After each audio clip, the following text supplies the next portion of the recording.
ये बताइए, इस देश में एक राज्य तो है ना जहां यूनिफॉर्म सिविल कोड लंबे समय से है? कौन राज्य है?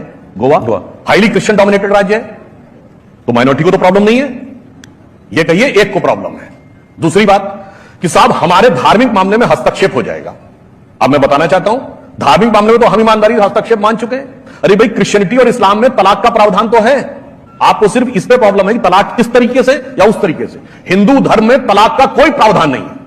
हमारे यहां पति पत्नी का संबंध एक कॉन्ट्रैक्ट नहीं है, हमारे यहां वो एक संस्कार है, जन्म जन्मांतर का संबंध है। कहा जाता था कि डोली आती अर्थी जाती और 7 जन्म तक का संबंध है। मैं चुनौती से कहता हूं, किसी हिंदू धर्म ग्रंथ में लिखा हुआ दिखा दीजिए कि संबंध विच्छेद कैसे किया जा सकता है। इसके बावजूद मॉडर्न परिस्थितियों को ध्यान में रखते हुए हमने स्वीकार किया। हमसे ज्यादा किसी ने एक्सेप्ट किया तो पूरा मानो ना। क्रिमिनल कोड में क्यों नहीं मानते भाई?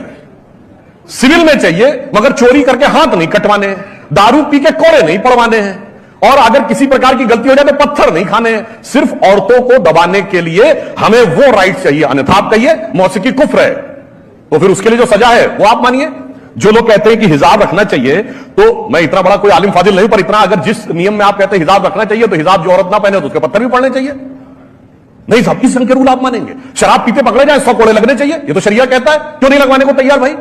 2 लोग चोरी करेंगे, एक हिंदू होगा एक मुसलमान होगा, हिंदू 6 महीने सजा काट के आ जाएगा, वो हाथ कटवा लेगा, वो नहीं चाहिए। तो मुझे ये समझ में नहीं आता आधे ईमान पे अकीदत क्यों है? अगर रखो तो पूरे ईमान पे रखो।